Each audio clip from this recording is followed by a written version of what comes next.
एक बार कल जो मैंने बताया था, एक बार दोबारा जल्दी से बता रहा हूँ, फास्ट में रिपीट कर रहा हूँ। देखो बेटा, हमें क्या निकालना होता है? Rate of reaction. ध्यान सुनना, हमें क्या निकालना होता है? Rate of reaction. एग्जाम्पल के साथ समझाता हूँ। जैसे सपोज करो मैंने बोला ए गिव्स आउट बी। मैंने आपको बोला बेटा time T is equal to zero पे ए की जो कंसंट्रेशन थी वो जीरो थी। उस टाइम पे बी की कंसंट्रेशन जीरो थी, जिसे मैं एज अ बी नोट मान सकता हूं। B naught zero at time T is equal to zero पे जीरो थी। Time T is equal to T पे, किसी भी टाइम टी पे ए की कंसंट्रेशन एटी थी। ठीक है बेटा, इसकी कंसंट्रेशन कितनी थी? बीटी थी। अब ये एटी और बीटी क्या है? ध्यान सुनो। अगर सपोज को देखो, मुझे एक बात बताओ, अगर यहां से एक मोल से कितना मोल बन रहा है? एक से एक बन रहा है। मुझे जल्दी से बताओ, एक मोल से एक मोल बन रहा है। तो अगर मैं यहां पर ए नोट में से अगर मैं एक्स घटाता हूं तो ये कितना बनेगा? एक्स ही बनेगा। सर जितना घटेगा। रिकॉर्डिंग स्टार्ट कर दो। ओ सॉरी, मैंने रिकॉर्डिंग स्टार्ट नहीं करी बेटा, ध्यान भी नहीं दी मेरे को रिकॉर्डिंग स्टार्ट करनी। याद कर दिला। दो सर।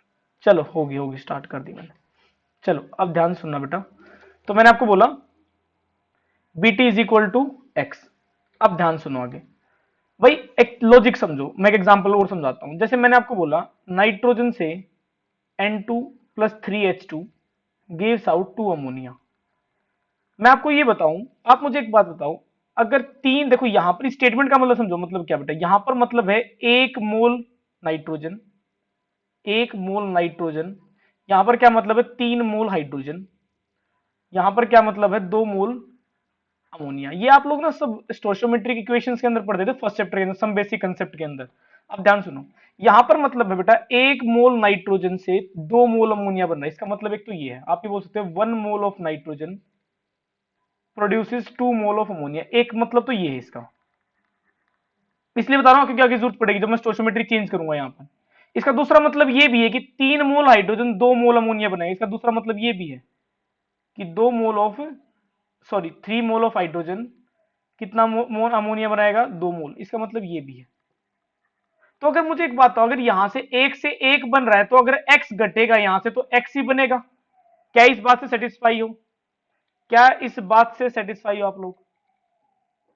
हाँ हाँ भैया। बेटा। अब मैंने आपको बोला कि बताओ रेट ऑफ डिसअपियरेंस, कि ए कितना घट रहा है? डिसअपियरेंस ऑफ ए। तो मैंने आपको बताया था निकालने का तरीका क्या होता है? Rate is equal to change, change in concentration of A by change in time. Final minus initial करेंगे, मतलब एटी माइनस ए नोट करेंगे। क्या करेंगे? एटी माइनस ए नोट करेंगे। मैं साइड का हिसाब कर देता हूं, जल्दी से देखो आगे। और फाइनल टाइम कितना था? टी। और शुरू कितना? जीरो से किया था। तो ये फॉर्मूला क्या बन गया आपका? Eighty minus A naught upon T. अब आगे देखो, एटी कितना मेरा? टाइम टी पे मेरी एटी की वैल्यू कितनी है? A naught minus x. और ए नोट की वैल्यू कितनी है? A naught as it is upon T. A naught से ए नोट कैंसिल हुआ, मेरी वैल्यू कितनी आई? Minus x by T. बोलो किसी बच्चे को यहां तक डाउट है तो बोलो जल्दी से। वहीं पर रेट ऑफ अपीयरेंस ऑफ, देखो ये बात करी मैंने प्रोडक्ट के रिएक्टेंट के रिस्पेक्ट में। अब अगर मैं बात करता हूं प्रोडक्ट के रिस्पेक्ट में, rate of appearance of B, यहां पर क्या बोलूंगा? Rate of change in concentration of B, change in, मैंने बताया ब्रैकेट का मतलब क्या होता है? Concentration by change in time. यहां पर क्या हो जाएगा? B T minus B naught upon T minus zero, change in time. Final minus initial कर रहा हूं मैं कि बाद में कितना था, शुरुआत में कितना था। जैसे एग्जांपल दूं, मैंने आपको 10 रुपए दिए। 10 रुपए लेने के बाद, 10 रुपए लेने के बाद, सॉरी, आपके पास 10 रुपए थे, मैंने आपको 10 रुपए और दे दिए, कितने बने? 20। तो मतलब चेंज कितने आता? बोलोगे देखो बाद में मेरे पास 20 आए, शुरू में मेरे पास 10 थे, तो चेंज कितने का? 10 का। तो फाइनल माइनस इनिशियल करूंगा मैं कि बाद में कितना था और शुरू में कितना था। तो ये कितना है मेरे पास? बी टी की वैल्यू कितनी है मेरी? एक्स। बी नोट की वैल्यू जीरो है। और ये कितना है? टी। अब यहां से जो मेरे पास आंसर आया वो है एक्स बाई टी। बेटा मैंने आपको एक स्टेटमेंट बोली थी कि रेट कभी नेगेटिव नहीं हो सकता, रेट कभी भी नेगेटिव नहीं हो सकता। इस वजह से जब भी रेट रिएक्टेंट की बात करोगे तो हमेशा आप एक स्टेटमेंट से मल्टीप्लाई कर दोगे, किससे? माइनस से। तो हमेशा जब भी रिएक्टेंट की बात करें तो हम माइनस से मल्टीप्लाई कर देते ताकि जो हमारा आंसर है वो पॉजिटिव में हो जाए। हमेशा रिएक्टेंट के केस में हमेशा किससे मल्टीप्लाई करेंगे? हम माइनस से। तो इसके अगर मैं माइनस से मल्टीप्लाई कर दूंगा तो मेरा आंसर कितना आ जाएगा x/t। आपको क्यों, क्योंकि बेटा रेट ऑफ रिएक्शन क्या होता है, ध्यान सुनो, रेट ऑफ रिएक्शन क्या होता है, ROR क्या होता है, रेट ऑफ रिएक्शन क्या है, देखो क्या बोलोगे, डिक्रीज इन, या तो decrease in concentration, decrease in concentration of A, या बाय टाइम, या और किसी को हो सकता है increase in concentration of, increase in concentration of B upon time.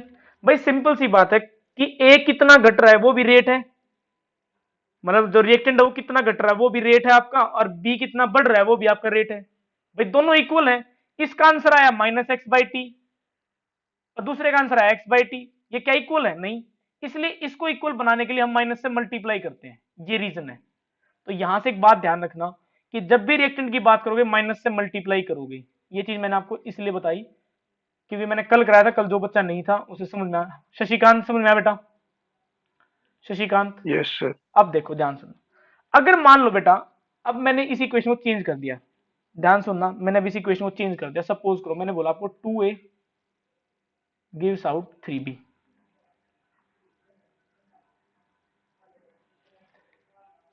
इसको अब ध्यान सुनना बेटा, बहुत ध्यान से सुनना, मैं फिर बोल रहा हूं बहुत ध्यान से, ये आज का टॉपिक है जो नया टॉपिक है। Time t is equal to 0, मैं डायरेक्ट लिखना भी सिखाऊंगा, टेंशन मत लो, लेकिन ये आप पहली बार कर रहे हो तो पता होना चाहिए कैसे करते हैं। Time t is equal to 0 पे इसकी कंसेंट्रेशन कितनी होगी, a नोट होगी, मुझे ये बताओ, इसकी कंसेंट्रेशन कितनी होगी बेटा 0, प्रोडक्ट की कंसेंट्रेशन कितनी होगी 0, बोलो जल्दी से। हाँ भैया। अब मैंने आपको बोला time t is equal to T पे, किसी टाइम t पे इसकी कंसेंट्रेशन 80 होगी, इसकी कंसेंट्रेशन bt होगी, और इसी को मैं क्या बोल सकता हूं, b नोट। अब मुझे एक बात बताओ, किसी टाइम t पे a नोट में से अगर मैं 2x घटाऊं, देखो मैं 2 क्यों ले रहा हूं, उसके पीछे की रीजन है ताकि स्टोशियोमेट्रिक मेंटेन रहे। अगर मैं यहां पर x लेता उससे भी चल जाता, लेकिन फिर आंसर आता डेसिमल्स में, मैं चाहता नहीं ऐसा आंसर है। a नोट माइनस 2x, अगर यहां से 2x घट रहे हैं तो बताओ यहां पे b कितना बनेगा, ताकि वैल्यू सेम रहे। मुझे एक बताओ, अगर यहां से 2 घटेंगे तो यहां पे कितने बनेंगे, बोलो भाई, अभी 6 बताया भैया। 6 कैसे। अच्छा मुझे एक बात बताओ, इस स्टेटमेंट को दूसरे भूल जाओ, अभी जो पढ़ाया, मुझे एक बात बताओ यहां पर क्या मतलब है, 2 मोल ऑफ ए से कितने मोल बी के कितने मोल बनेंगे, 3 मोल ऑफ बी। मतलब अगर आप यहां से 2 मोल रिएक्ट करेंगे तो 3 मोल बी के बनेंगे, तो अगर यहां से 2 मोल घटेंगे तो 3 मोल नहीं बनेंगे बेटा एक्स बी के भी। तो अगर हाँ x हाँ यहां भैया। से घटा है तो x ही यहां बनेगा, अगर 2x यहां से घटेगा तो 3x यहां बनेगा। बोलो ये बात समझ में आई कि नहीं, कितने बच्चों को जो ये बात समझ में नहीं, दोबारा पूछ लो नहीं समझ में आई, लेकिन क्योंकि इतना आप लोगों को अगर 11th फिर से नहीं बता पढ़ी दो ना, सर एक बार। क्या बेटा दोबारा बताऊं, एक बार फिर से रिपीट कर दो। हाँ। दोबारा बताता हूं, हाँ सपोज भैया। एक एग्जांपल और लेके समझाता हूं। जैसे मैंने बोला बेटा आपको H2O gives out H2 plus O2, ध्यान से सुनना प्लीज मेरी बात को, बहुत गौर से सुनना, ये मैंने बॉन्ड ऑफ फैक्टर के वक्त भी समझाई थी आपको ये चीज, वहां पर डिग्री ऑफ डिसोसिएशन लेके समझाई थी, अल्फा लिया था, एक्स नहीं लिया था, वहां पर अल्फा लिया था, सिर्फ इतना फर्क और कोई फर्क नहीं है। मुझे एक बात है यहाँ पर क्या मतलब, इसका मतलब है कि अगर दो वाटर मोलिक्यूल टूटते हैं या दो वाटर मोलिक्यूल रिएक्ट करते हैं तो दो मोलिक्यूल, 2 मोल हाइड्रोजन के बनेंगे और 1 मोल ऑक्सीजन का बनेगा। 1 मोल क्यों बनेगा, क्योंकि यहाँ पर 1 है, इस वजह से। बात समझ में आई कि नहीं आई, बोलो बेटा, वरुण आगे समझ में सर। बेटा। अब एक चीज देखो, अब ध्यान सुनो, अगर यहां से दो मोलिक्यूल घटेंगे तो 2 मोलिक्यूल हाइड्रोजन के बढ़ेंगे और 1 मोलिक्यूल बढ़ेगा ऑक्सीजन का, ये मतलब है। अगर यहां पर 2x घटते हैं ना तो 2x ये बनेंगे और 1x ये बनेगा, ये मतलब है। एग्जाम्पल दोबारा समझाता हूं, देखो बहुत सिंपल और सिंपल लेता हूं इसे। अगर आपके पास ये 100 मोलिक्यूल थे, सपोज करो 100 मोलिक्यूल थे शुरुआत में, इस 100 में से अगर ये 20 गए, ध्यान से सुनना, अगर ये 20 गए तो आपके 20 ये बनेंगे और 10 ये बनेंगे। कैसे, क्योंकि 2 से 2 बन रहा है तो 20 से 20 बनेंगे, लेकिन यहां पर 2 से आधा हो गया तो यहां पर भी आधा हो जाएगा, ये मतलब सिंपल। आगे सर। आया समझ में। और देखो अगर अभी भी किसी को डाउट है, एक एग्जांपल और लेता हूं जिसके अभी भी दिमाग में नहीं घुसा। देखो सपोज करो मैंने एक एग्जांपल लिया आपका, और कोई एग्जांपल देखता हूँ शानदार सा, कोई मेरे को बुक के अंदर मिल गया तो देखो, पता नहीं मिलेगा नहीं। मैंने आपको बोला 3A gives out 3B, कि 3 मॉलिक्यूल ए के 3 मॉलिक्यूल बी में कन्वर्ट हो जाते हैं। अगर आपके पास ये सूत है, ध्यान सुनना, अगर आपके पास सूत है किसी टाइम शुरुआत में हमने ये लिए, इसमें से सपोज करो मैंने 30 घटा दिए, ध्यान सुनो, कितने घटा दिए? 30। तो ये कितने बनेंगे, सोच के बताओ। अगर Easily, हाँ। 3 से 3 बन रहे हैं तो ये 30 से कितने 30 बनेंगे? 30 ही बनेंगे 30 सर, है ना? 30 ही बनेंगे। बात समझ में आई? अगर यहां से, अगर अब मुझे यस बताओ, सर, अगर यहां से 3x घटते हैं तो ये कितने बनेंगे? 3x ही 3x बनेंगे। 3x ही बनेंगे। अगर मैंने मान लो ये 4 कर दिया, अब बताओ अगर यहां से 3x घटे अब कितने बनेंगे? 4x 4x, क्योंकि ये मोल है बेटा, 4x 3 बनेंगे। से 3 मोल से 4 मोल बना है। इसका सिंपल ये लिमिटिंग रिएजेंट अगर किसी को याद हो ना, ये वहां से है। यस सर, ठीक है, ये मोल कंसेप्ट है बेटा, स्टोशियोमेट्रिक 11th। मैंने फिर बोला था 11th पीछा नहीं छोड़ेगी आपका। First chapter one of the first chapter बहुत ही जरूरी चैप्टर होता है, जिसे हम शुरुआत में अपनी मस्तियों में छोड़ देते हैं। अब देखो, ये यहां से अगर 2x घटते हैं तो यहां पर कितने बनेंगे? 3x। अब मुझे एक बात बताओ, रेट ऑफ, ध्यान सुनना फिर दोबारा बोल रहा हूं, रेट ऑफ डिसअपियरेंस। देखो डिसअपियरेंस क्यों बोला मैंने, क्योंकि ए घट रहा है, इस वजह से ए के रिस्पेक्ट में रेट क्या होगा? Rate of disappearance of A किसके बराबर होगा? Change in concentration of A with change in time. Rate का मतलब तो ये होता है कंसेंट्रेशन चेंज होना, इज इक्वल टू ए की कंसेंट्रेशन कितनी थी final time? 80 minus A naught upon T minus 0। T क्यों किया? कि शुरू फाइनल टी था और शुरू में 0 था। अब मुझे एक बात बताओ, ए टी कितना है? ए टी कितना है? ए नोट,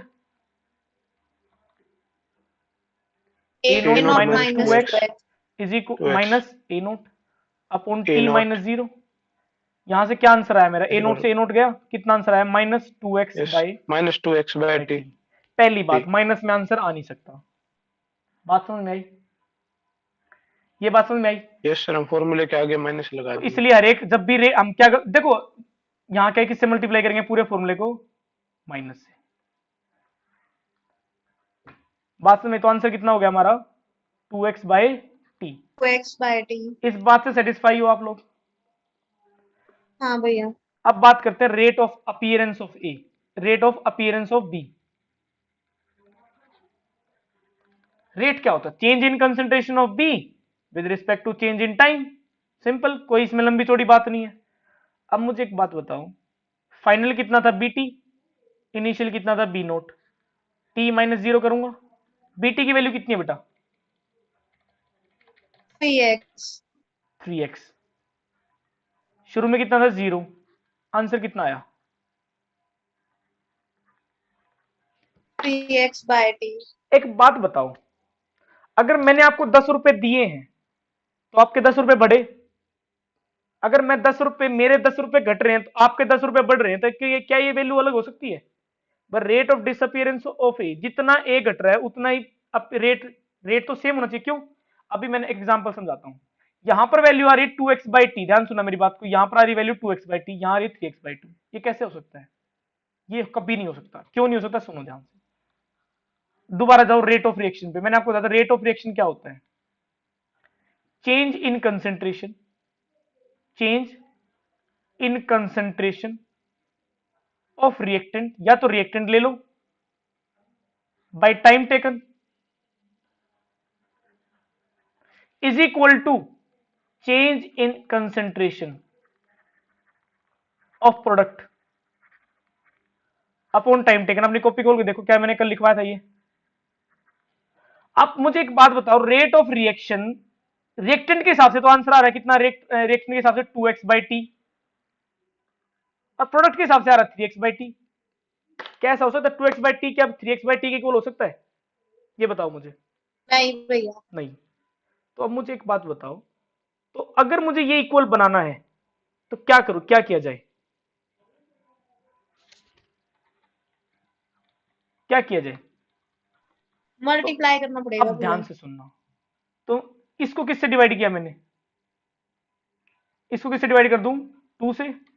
2 से नीचे यहीं लिख देता हूं ताकि कंपेयर कर सको। आर ओ आर लिख रहा हूं, आर ओ आर किसके इक्वल होगा आपका? Minus change in concentration of A by change in concentration of T is equal to change in concentration of B change in concentration of T. ये तो sorry plus में आएगा। ये दोनों equal होने चाहिए। ये दोनों इक्वल कब बन सकते हैं इस इक्वेशन में? अगर यहां पर किससे डिवाइड कर दूं मैं 2 से और यहां पर किससे डिवाइड कर दूं मैं 3 से। क्या आंसर आ जाएगा? दोनों का आंसर एक्स बाई टी आ जाएगा। बताओ जल्दी से। हाँ भैया। आ जाएगा। अब सुनो ध्यान से, क्यों किया मैंने ऐसा? यहां पर मैंने 2 से डिवाइड किया, यहां पर क्यों किया? क्योंकि रेट ऑफ रिएक्शन तो चाहे रिएक्टेंट का डिक्रीज हो चाहे प्रोडक्ट का इंक्रीज हो सेम होना चाहिए। इसी इंक्रीज और इसी डिक्रीज को जब नॉन स्टॉप, जब रेशो अलग हो 1:1 में, देखो क्या मैं 1:1 में करने की जरूरत पड़ी थी? ऐसा क्या 1:1 में करनी पड़ी थी? यहां पर तो answer direct x by T आ गया था। क्या यहां पर कुछ करना पड़ा था? ऐसा नहीं। लेकिन यहां क्यों करना पड़ा? क्योंकि स्टोशियोमेट्री अलग थी, इस वजह से अलग अलग आ रही थी। तो अब यहां से मैं अब सुनो ध्यान से, जिसको पिछला समझ में आ गया अच्छी बात है, जिससे नहीं समझ में आया और भी अच्छी बात है। ठीक है, क्योंकि खाली दिमाग में डालना आसान होता है, भरे दिमाग में डालना थोड़ा सा मुश्किल होता है कहीं ना कहीं। कोई बात नहीं, जिसे अभी भी समझ में नहीं आया। अब सुनना ध्यान से, जो मैं समझाने वाला हूं स्टैंडर्ड इक्वेशन लिखवा रहा हूं मैं, एक आप लोगों को स्टैंडर्ड इक्वेशन लिखवाने जा रहा हूं, उसे ध्यान से लिख लेना आप, ठीक है? ताकि बाद में दिक्कत आप लोगों को ना हो।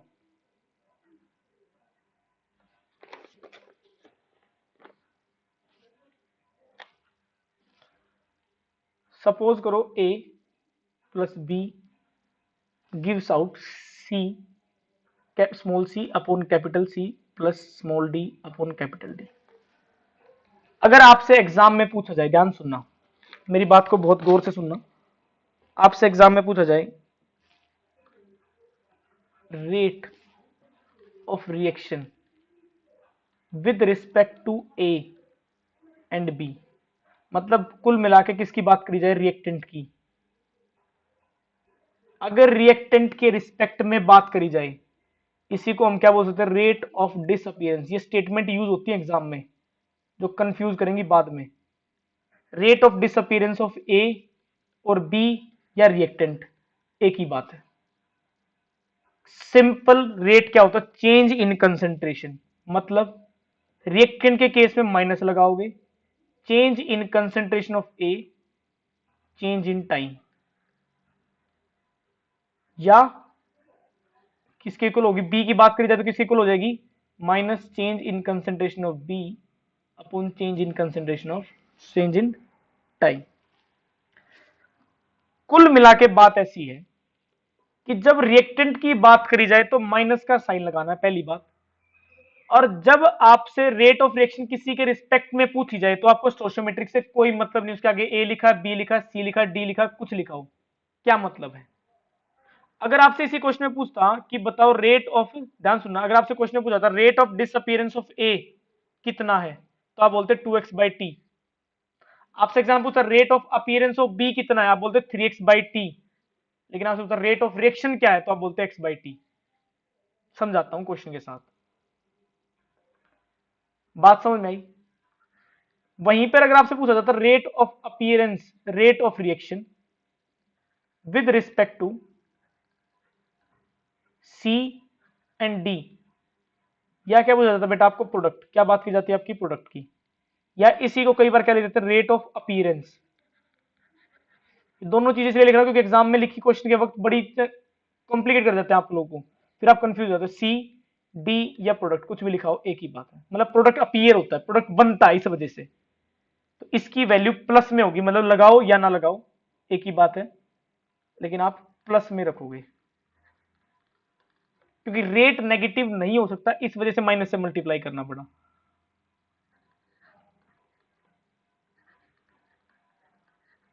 मुझे बताओ यहां तक किसी बच्चे को डाउट है तो बोलो जल्दी से।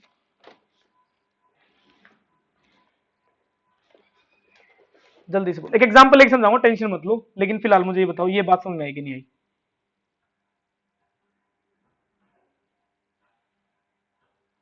चलूं आगे? बोलो बेटा हाँ चला। भैया। अब सुनो ध्यान से आगे। अगर इसी क्वेश्चन में आपसे पूछा जाता रेट ऑफ रिएक्शन बताओ, ध्यान सुनो, रेट ऑफ रिएक्शन, सिर्फ रेट ऑफ रिएक्शन पूछा जाता, किसी के रिस्पेक्ट में नहीं, रेट ऑफ रिएक्शन, सिर्फ रेट ऑफ रिएक्शन लिखा होता, क्या लिखा होता, सिर्फ rate of reaction. Rate of reaction किस चीज के इक्वल होता है बेटा, ध्यान सुनना, -1/A, मतलब इसके आगे क्या लिखा हुआ है, stoichiometric, upon change in concentration of A with respect to change in time is equal to -1/B, stoichiometric के साथ डिवाइड कर दोगे आप, ताकि वो कैंसिल हो जाए, ताकि ये वैल्यू सारी इक्वल बन जाए, इस वजह से B/ΔT। एक क्वेश्चन करके दिखाऊंगा, टेंशन मत लो, एक क्या बहुत करेंगे, इस पे न्यूमेरिकल भर भर के करेंगे, plus 1/C, delta C by, prove करूंगा हर चीज को, टेंशन मत लो, प्लस 1/D।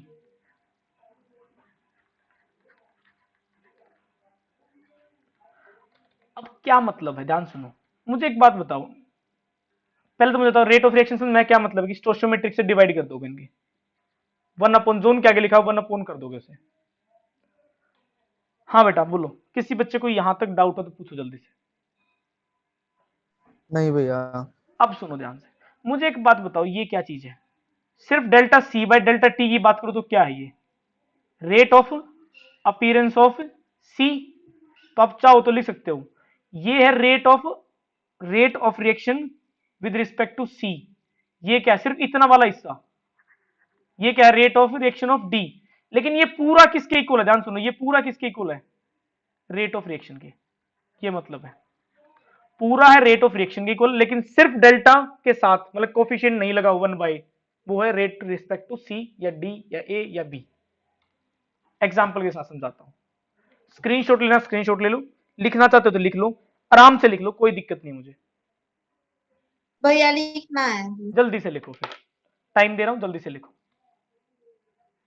ये किसके इक्वल हो जाएगा, इतना हिस्सा, rate with respect to A, मेरे पास जगह नहीं है, मैं इसको ढंग से लिखना चाह रहा था थोड़ा सा और अच्छी तरीके से, मतलब जैसे मैंने R लिखा ना, -1/A, इस तरीके से लिख लो, ताकि चाहो तो दिक्कत ना हो, थोड़ा सा मैं एक को लिख के दिखा रहा हूं, बाकी को आप लिख लो।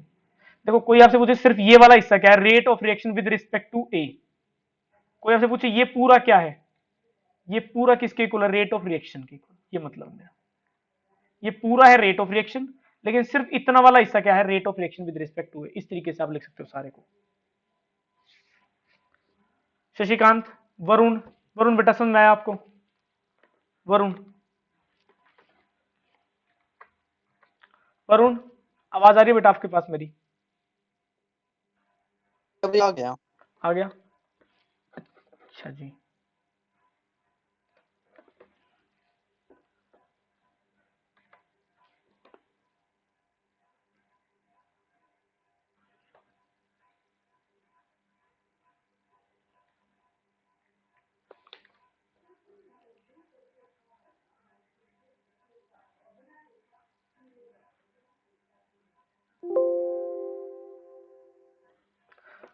चलो बेटा आगे जल्दी से बताओ।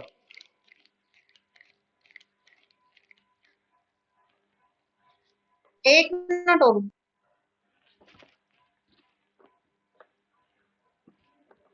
बहुत इंटरेस्टिंग चैप्टर है, बहुत आसान चैप्टर है, जिसे पिछला समझ में नहीं आया कोई बात नहीं, ये वाला हिस्सा समझ में आना चाहिए आपको, अभी भी नहीं समझ में आया क्वेश्चन के साथ कराऊंगा, मतलब एक तरीके को मैं कई तरीके से सिखा रहा हूं आपको, पहले बेसिक खाली बैठ के पहले, फिर नॉर्मल तरीके से, फिर एक एग्जाम्पल के साथ, मतलब पूरे तरीके से मैं आपको समझा रहा हूँ, फिर भी डाउट हो फिर पूछ लो, कोई दिक्कत नहीं, मैं अभी रुका हुआ हूँ, क्योंकि देखो एक बात बता रहा हूँ, अगर आपको यहां तक समझ में नहीं आया ना ये वाला हिस्सा, प्रॉब्लम हो जाएगी आगे।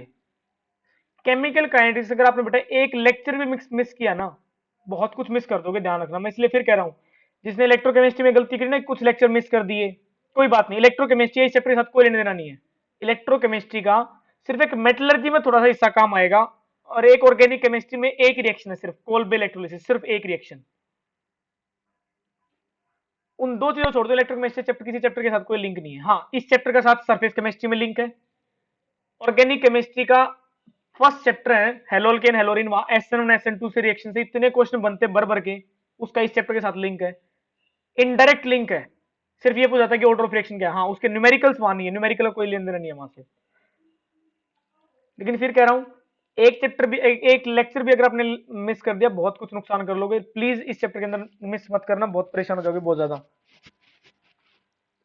चलो मैं आगे चल रहा हूँ, ध्यान भैया सुनो। हाँ बोलो। वो जो ये रेट ऑफ रिएक्शन ये WRT क्या है? With respect to, with respect to बेटा, मैं शॉर्ट में लिख देता हूँ विद रिस्पेक्ट टू को। विद रिस्पेक्ट टू को एग्जाम में भी लिखा मिलेगा बेटा, ये शॉर्ट फॉर्म स्टैंडर्ड फॉर्म है WRT। W.R.T ये स्टैंडर्ड फॉर्म है, W लिखा मिल सकता है एग्जाम में विद रिस्पेक्ट टू। ठीक है, ठीक है भैया, ओके। अब ठीक ध्यान है। सुनो, बहुत दोबारा से देखना, अब ध्यान सुनो। जैसे एक एग्जाम्पल के साथ समझाता हूं, मैंने आपको दिया क्वेश्चन है, देखो ध्यान सुनो। इस क्वेश्चन से ना आपको बहुत कुछ समझ में आ जाएगा, ध्यान रखना। मैंने आपको बोला बेटा एक ही रिएक्शन है, इस प्रोसेस का नाम ना हेबर प्रोसेस है, पता होना चाहिए क्योंकि आपके सिलेबस में पी ब्लॉक में हेबर प्रोसेस है। ये तो बहुत इंटरेस्टिंग रिएक्शन है, बहुत बार पढ़ते हैं। हेबर प्रोसेस नाम है, अभी जरूरत नहीं है लेकिन आपको बता रहा हूँ, हेबर प्रोसेस नाम है अमोनिया की फॉर्मेशन से। अभी याद रखने दो तो आगे दिक्कत नहीं होगी। इसके बारे में आप क्या लिख सकते हो, इस रिएक्शन के बारे में आप क्या लिख सकते हो? देखो मैं आपको लिख के दिखाता हूं इसके बारे में क्या क्या लिखा जा सकता है। पहला पॉइंट एग्जाम में आता है, rate of disappearance of nitrogen. आप क्या लिखते हैं कि R nitrogen is equal to minus change in concentration of nitrogen with respect to delta T. Minus क्यों लगाया? क्योंकि रिएक्टेंट था इस वजह से। सेकेंड मैंने आपको बोला, और क्या लिख सकते हो? रेट ऑफ डिसअपीयरेंस, डिसअपीयरेंस मतलब विद रिस्पेक्ट टू भी कह सकते हो, ऑफ नाइट्रोजन, सॉरी हाइड्रोजन। तो क्या हो जाता है आपका, rate of disappearance of hydrogen is equal to minus change in concentration of hydrogen give with respect to T. और क्या लिखा जा सकता है? Third point, rate of appearance of ammonia. ध्यान सुनना मैं क्या लिखने वाला हूं, अमोनिया। मैंने यहां स्टोशियोमेट्रिक मतलब जो आगे क्या लिखा उससे कोई लेने देना नहीं है अभी तक मेरा। क्या लिखता? Simple minus delta, sorry plus, product है ना, तो प्रोडक्ट में माइनस लगाने की जरूरत नहीं पड़ती। क्यों? क्योंकि माइनस आएगा ही नहीं। यहां तक किसी बच्चे को डाउट है तो बोलो, किसी बच्चे को डाउट है तो बोलो जल्दी से, बोलो बेटा। Fourth, rate of reaction. ध्यान सुनना, रेट ऑफ रिएक्शन, सिर्फ रेट ऑफ रिएक्शन किसकी इक्वल होगी? आर माइनस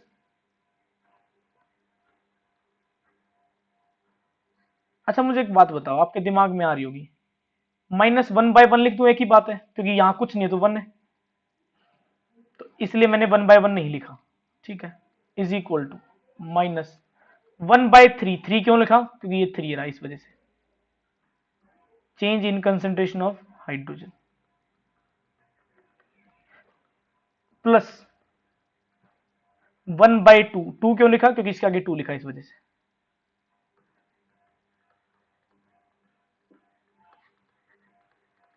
क्या मतलब है? यहां पर रेट ऑफ रिएक्शन, देख ध्यान सुनना, यहां पर रेट ऑफ रिएक्शन किसके इक्वल है? Rate of reaction rate of disappearance of nitrogen के बिल्कुल इक्वल, लेकिन यहां पर 1/3 है। तो अब सुनो ध्यान, सिर्फ ये वाला हिस्सा क्या है? Rate of.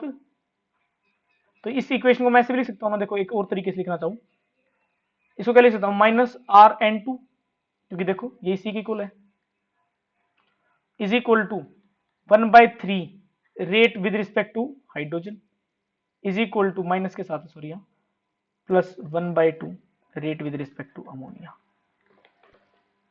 बताओ किसी बच्चे को यहां तक कोई डाउट है तो बोलो जल्दी से। अभी भी किसी बच्चे को डाउट है तो बोलो। मैंने बहुत सिंपल तरीके से पूरा का पूरा मैटर आपके सामने रख दिया, अभी भी डाउट है तो बोलो।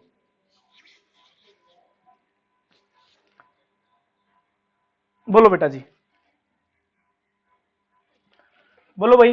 मतलब भैया जब हमें रेट ऑफ डिसअपियरेंस या अपीयरेंस बताना हो तो उसमें सोशियोमेट्रिक कोफिशिएंट का कोई काम नहीं होता ना? कोई काम नहीं है, एक क्वेश्चन कराऊंगा, उसमें क्रिस्टल क्लियर हो जाएगा। जितना पढ़ाया ना, जिसे थोड़ा बहुत डाउट होगा ना, वो भी क्लियर हो जाएगा। एक क्वेश्चन कराऊंगा, सिर्फ एक क्वेश्चन से। उस एक क्वेश्चन से मुझे ठीक पूरी है उम्मीद भैया। है कि हर एक बच्चा क्लियर हो जाएगा। अभी भी किसी को डाउट है थोड़ी बहुत, कोई बात नहीं, लेकिन कुछ नहीं आया उसका मैं कुछ नहीं कर सकता हूँ। कुछ नहीं आया तो वो बताओ, जिसे कुछ नहीं आया वो पूछो मेरे से पहले, तो उसको निपटता हूँ पहले। तो क्लास में से कौन डिस्कनेक्ट हो गया भाई? 15 बच्चे रह गए, एक बच्चा कौन गया क्लास से? शशिकांत गायब हो गया है। कोई बात नहीं, देखो इधर। अब देखो ध्यान से सुनना एक क्वेश्चन, अब उस क्वेश्चन को बहुत ध्यान से सुनना। मैं एक बात फिर कह रहा हूं बेटा, आपको कोई चीज ना समझ में, देखो रिकॉर्डेड लेक्चर यूट्यूब पे पड़े हैं, आप चेक करो उन्हें, आप सुनो उन्हें, और अगले दिन ना उसे जहां पे कोई पॉइंट ना समझ में, मेरे पास व्हाट्सएप कर दो कि भैया एक बार बता दो ये प्लीज। जैसे टाइम लेगा फ्री होते ही या फिर अगले दिन जैसे क्लास में सबसे पहले वही चीज डिस्कस करूंगा, क्योंकि मैंने देख लिया बाद में अभी क्लास लेता हूँ, बाद में ना तो तुम लोग आते हो, और वो बनता ही नहीं, वो फिनोमिना बन ही नहीं पाता जो बाद में चाहता हूं मैं। कि किसी की फिजिक्स की क्लास लगी, आज मैथ की भी ऐसी शायद ऐसा ही कुछ हुआ। तो देखो इधर क्वेश्चन है। अच्छा एक बात और है, जब ओवरऑल रेट ऑफ, देखो इसे बोलते हैं ओवरऑल रेट ऑफ रिएक्शन, ये रेट ऑफ रिएक्शन निकालने के लिए बैलेंस्ड इक्वेशन चाहिए, ध्यान रखना। इक्वेशन बैलेंस्ड होनी चाहिए, इस बात को ध्यान रखना। मैं इसी के ऊपर देता हूं क्वेश्चन। क्वेश्चन है, इफ रेट ऑफ फॉर्मेशन, ध्यान सुनना, rate of formation of ammonia, ammonia किसे बोलते हैं? NH3 को, बता देता हूं नहीं पता हो तो किसी को, is 10 mole per litre per second. First part है क्वेश्चन का। Then calculate the, then calculate its rate of reaction, कि बताओ पूरी रिएक्शन की क्या रेट होगी। दूसरा part, rate of disappearance of hydrogen, बताओ। और तीसरा पार्ट भी जोड़ लो, ये लो, rate of disappearance of nitrogen. ये लो जी, मैं करके दिखाऊं या आप लोग करोगे? पहले तो मुझे इस बात का जवाब दो।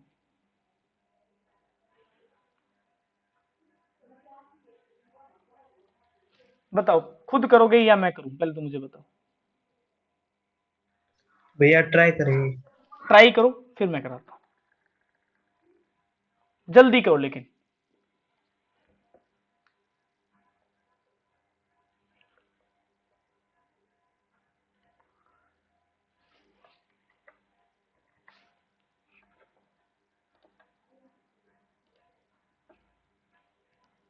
करो जल्दी।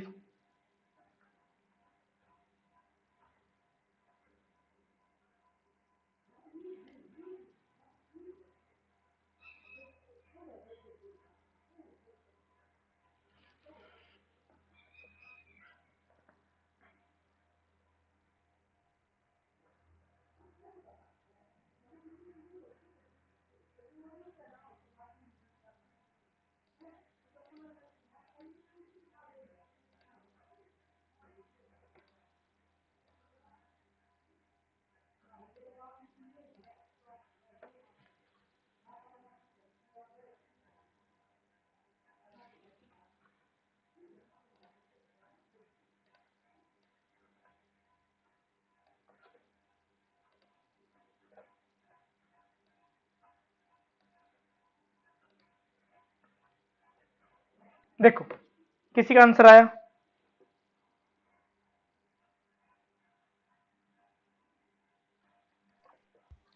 निश्चित आंसर आया बेटा? रिया,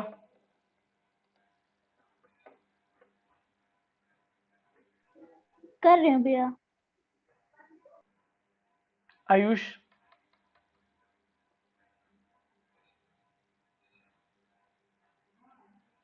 पुलकित,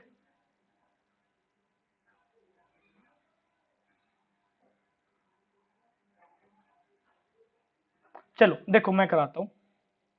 मैं क्लास डिस्कनेक्ट कर रहा हूं, दोबारा से कनेक्ट कर लेना, इतना आप क्वेश्चन भी सोल्व कर लो, क्योंकि क्लास डिस्कनेक्ट होने वाले, क्वेश्चन पूरा हो नहीं पाएगा नहीं तो सॉल्व।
कौन रह गया भाई अभी तक ज्वाइन?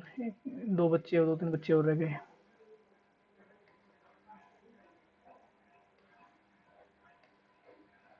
चलो देखो,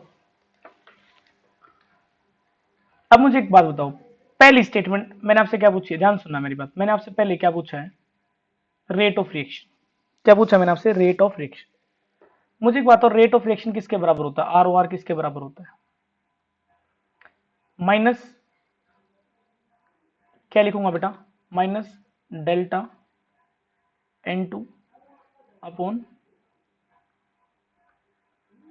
delta T is equal to minus 1/3 delta hydrogen, delta मतलब ये चेंज है बेटा, ध्यान रखना, delta mean change, is equal to plus 1/2 delta ammonia with respect to delta T.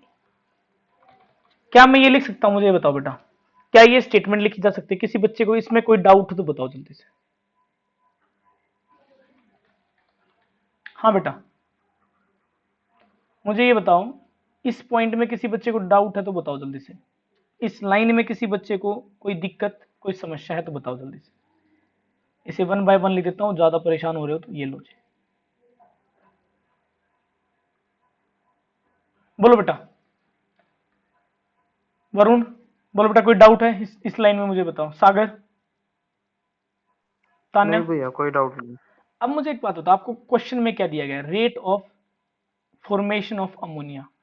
Rate of formation of ammonia का मतलब क्या है? माइनस, सॉरी प्लस डेल्टा, ये दिया गया है। मुझे ये बताओ, क्या ये दिया गया है? जल्दी से बताओ मुझे। Rate of formation of ammonia का मतलब ये, और ये किसके बराबर है? 10 मोल पर लीटर पर सेकेंड। इसकी वैल्यू किसके बराबर है? इसके बराबर। तो मैं क्या ये बोलता हूं, रेट ऑफ रिएक्शन किसके बराबर है? Plus half into delta NH3 upon delta T. आपको डायरेक्ट किसकी वैल्यू दे रखी है एग्जामिनर ने? इसकी। इसकी वैल्यू पुट करो, कितना आंसर आएगा? हाफ इंटू, आंसर कितना आएगा? 5 मोल पर लीटर पर सेकेंड। बताओ, कोई समस्या इस पॉइंट में? जल्दी से बताओ। किसी एक बच्चे को भी डाउट है तो बोलो जल्दी से। मैंने बोला था ना, क्वेश्चन करते वक्त और क्लियर हो जाएगा। मुझे सिर्फ ये बताओ, अभी भी डाउट है तो बोलो जल्दी से। कहोगे तो दोबारा बताने के लिए तैयार हूं। बोलो, सिंगल बच्चे यार को लास्ट स्टेप रिपीट करना। लास्ट स्टेप देखो, मैं दोबारा सारा रिपीट कर देता हूं। देखो ध्यान से, मैं पूरा रिपीट कर देता हूं। हो जा भाई रब, मैं सारा दोबारा से रिपीट करता हूं, क्योंकि अगर ये क्वेश्चन समझ में नहीं तो आने वाला कोई क्वेश्चन समझ में नहीं आने वाला, क्योंकि ये सबसे सिंपलेस्ट मोस्ट क्वेश्चन मैंने आपको दिया अभी। मैं सारा दोबारा कराने के लिए तैयार हूं, लेकिन समझो प्लीज, क्योंकि कोई मुश्किल न्यूमेरिकल नहीं है मेरे हिसाब से, इसमें इतना मुश्किल नहीं है। देखो इधर बेटा, रेट ऑफ रिएक्शन का मतलब क्या है? मैंने अभी आपको पीछे वाली स्टेटमेंट बताया, रेट का मतलब क्या होता है? स्टोइचियोमेट्रिक के साथ लेना है। रेट किसके इक्वल होगा? 1/1 minus change in concentration of nitrogen upon change in time is equal to minus 1/3। 1/3 क्यों लिखा? देखो 1 बाय स्टोइचियोमेट्रिक 1 बाय में आ जाएगी। क्यों? क्योंकि हमें ऊपर वाली वैल्यू कैंसिल करनी होती है। दिमाग में वो लेके आओ कंसेप्ट जो मैंने सिखाया था अभी थोड़ी देर पहले। Upon delta T is equal to 1/2।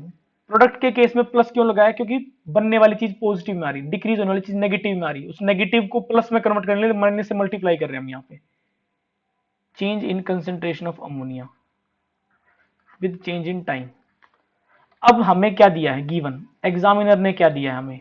Rate of formation of ammonia. Rate of formation of ammonia का मतलब क्या था? देखो चेक करो, rate of formation of ammonia का मतलब क्या है? सिर्फ ये रेट ऑफ अच्छा, रेट ऑफ फॉर्मेशन का मतलब ही यही होता है। अपीयरेंस मतलब फॉर्मेशन, एक ही बात है। तो यहां से क्या हो जाएगा आपका? Delta NH3 upon delta T, जिसकी वैल्यू आपको दी गई है एग्जामिनर ने। कितनी वैल्यू दी है? 10 मोल पर लीटर पर सेकेंड। ये आपको वैल्यू दी गई है। अब आपको पता रेट किसके बराबर है? इन सब की वैल्यू के बराबर, इसके बराबर भी है, इसके बराबर भी है, इसके बराबर भी है। मेरे को इन्फॉर्मेशन इसके बारे में, तो इसको उठा लेता हूँ। तो 1/2 delta NH3 upon delta T is equal to 1/, तो ये वैल्यू किसके इक्वल है, ये वैल्यू किसके इक्वल है हमारी, ये रही, और ये किसके इक्वल है, ये रही 10 के भैया 10 से। तो आंसर कितना आ जाएगा, 5 मोल पर लीटर पर सेकंड आपका आंसर है। फर्स्ट पार्ट हो गया बेटा ये। सेकंड पार्ट, क्वेश्चन पूछा rate of disappearance of hydrogen. Disappearance मतलब माइनस डेल्टा। अच्छा एक बात बताओ मुझे, क्या पूछा, rate of disappearance of hydrogen. क्या मुझे ये पता है ऊपर वाली फर्स्ट इक्वेशन से कि माइनस, ध्यान सुनो बड़ा इंटरेस्टिंग, 1/3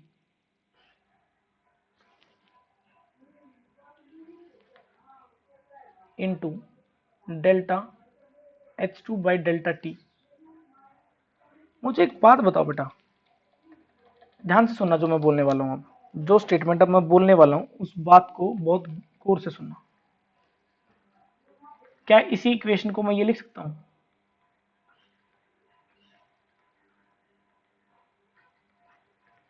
मुझे बताओ क्या इस इक्वेशन, अच्छा ये इक्वेशन आई कहां से, देखो इस इक्वेशन को यहां से चेक करो, ये पोर्शन और ये पोर्शन उठा लिया मैंने, बोलो जल्दी से, मैं जितने पॉसिबल तरीके ना सबसे करके आ दिखाऊंगा। गया समझ में। अब मुझे एक बात बताओ, ये किसकी इक्वल है, ये किसे 5 बोलते हैं, रेट ऑफ ये rate, disappearance of hydrogen minus के साथ।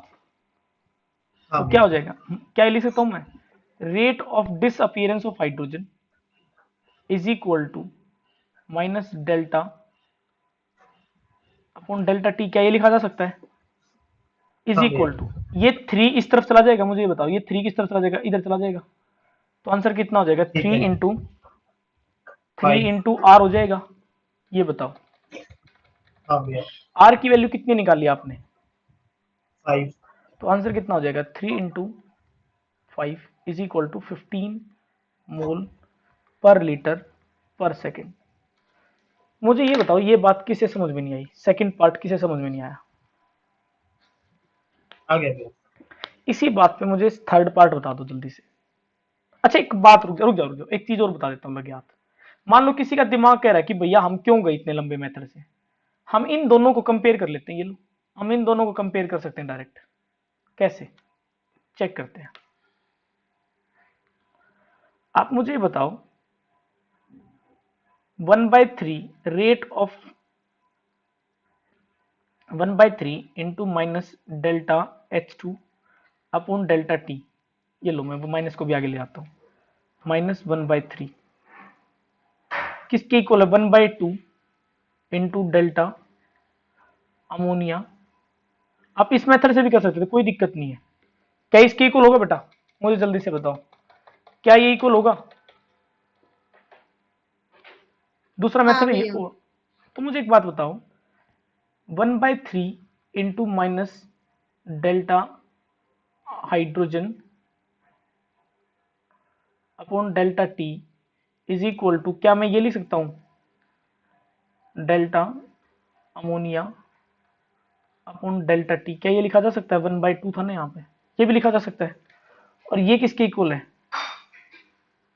ये हमें जरूरत है, तो क्या मैं ये लिख सकता हाँ हूँ, भैया 3 उधर चला जाएगा, ये 3 इस तरफ चला जाएगा, 3/2 into delta ammonia by delta T। इसकी वैल्यू कितनी दे रखी है एग्जामिनर ने क्वेश्चन में, कितनी दे रखी है बेटा, 10 दे रखी है। देखो rate of formation of ammonia कितनी दे रखी है, 10। तो डायरेक्ट वैल्यू पुट कर दें, यहां से आंसर भी कितना आएगा इसका, और यही किसके इक्वल होता है, rate of hydrogen is equal to minus delta. बताओ क्या अभी भी आंसर यही नहीं आएगा, सेम आएगा भैया। सेम आएगा। तो आप कितनी भी तरीके से करो आंसर सेम आने वाला है। इसी बात से मुझे क्वेश्चन नंबर इसी का थर्ड पार्ट करके बताओ जल्दी, थर्ड पार्ट का क्या आंसर होगा, 5 5 5 आएगा पक्का, हाँ भैया भरोसा कर लें आप पे, कर लो। बिल्कुल ठीक है।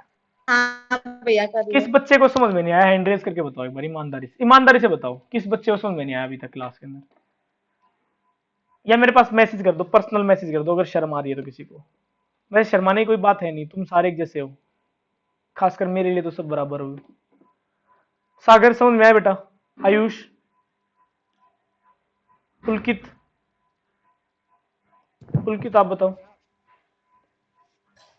पुलकित आ गया, चलो।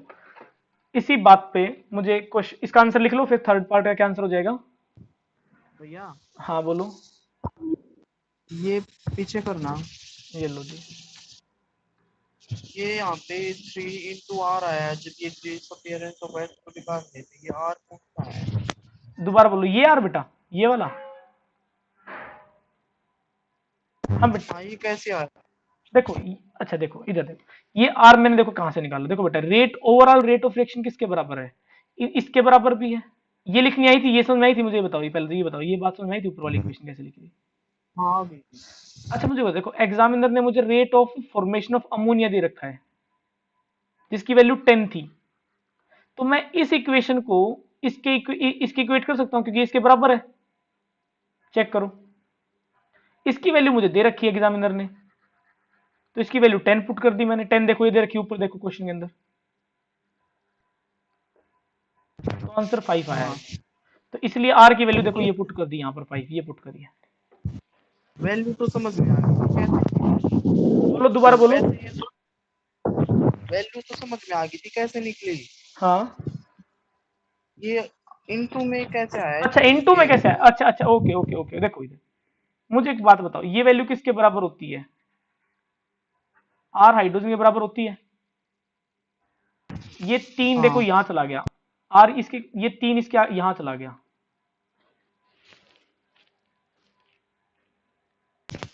ठीक है भैया, ठीक आ गया, चलो। तो थर्ड पार्ट का क्वेश्चन क्या था आपका? Rate is equal to -1/1 delta N2/N, ये था हमारा। तो मुझे इसकी वैल्यू चाहिए थी, तो वो वही इक्वल हो जाएगी 5 मोल पर लीटर, रेट के बराबर ही आ जाएगी इस वजह से। चलो नेक्स्ट क्वेश्चन बताना मेरे को, शानदार इसी तरीके से।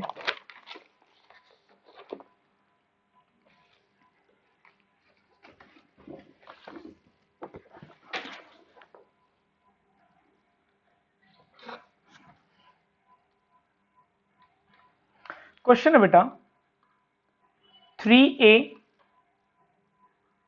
gives out 2B plus C। इसने बोला given rate of disappearance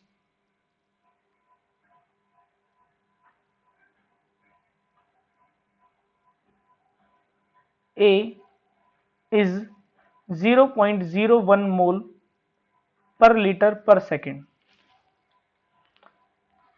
calculate rate of reaction,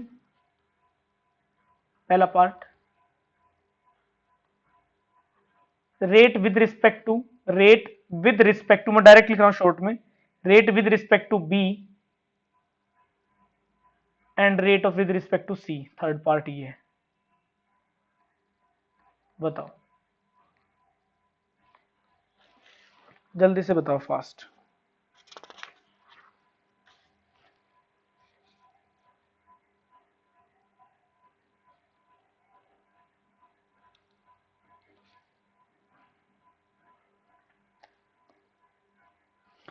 बोलो बेटा।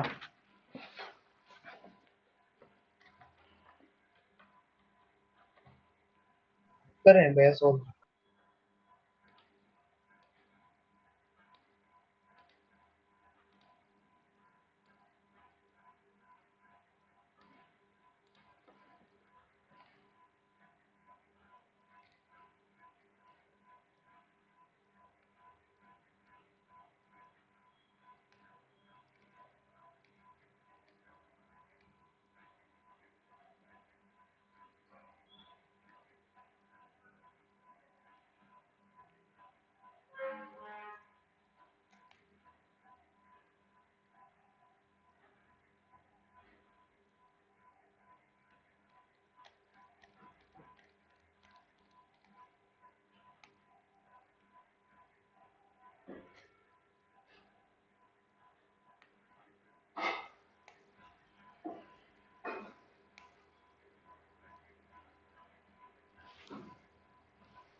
कितना है बेटा रेट ऑफ रिएक्शन, जल्दी से बताओ। नहीं निकला? भैया 0.0033 आ रहा है। चेक करते हैं। रेट ऑफ रिएक्शन किसके बराबर है बेटा? -1/3। इसको चेंज करो, मैं डी भी लिख सकता हूं, बताऊंगा इंस्टेंटेनियस के लिए लिख सकते हैं वैसे, कोई बात नहीं, अभी तो फिलहाल यही रखते हैं। Is equal to +1/2 delta B, delta means change, is equal to +1/1 change in concentration with change in time. अब आपको एक आंसर किसका दिया गया है, change with respect to A, जो किसके बराबर होता है आपका minus delta A by delta T, जो किसके बराबर आपका 0.01। तो इसका आंसर दिया, तो रेट कितना हो जाएगा -1/3 इंटू 0.01। तो ये आंसर कितना हो जाएगा आपका 0.003 0.0033 मोल पर लीटर पर सेकेंड। ये फर्स्ट का आंसर हो गया। सेकेंड का आंसर कितना हो जाएगा, rate with respect to B पूछा है उसने, तो बी किसके इक्वल हो जाएगा आपका delta B upon delta T. ये 2 कहां चला जाएगा यहां, तो इसको क्या ले सकते हैं 2 इंटू आर, जो किसके बराबर हो जाएगा 2 इंटू 0.066, मतलब इसके अप्रोक्सीमेट,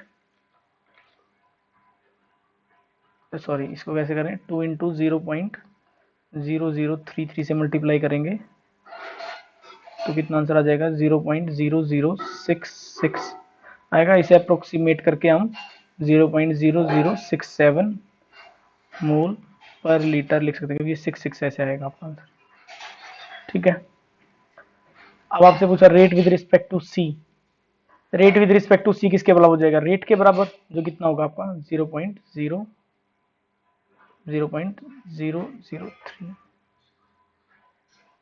बोलो बेटा, किस बच्चे को समझ में नहीं आया? बताओ। आया? हर्ष? आ गया भैया। तो आज क्लास यहीं पे एंड करता हूँ। ठीक है बेटा, थैंक यू।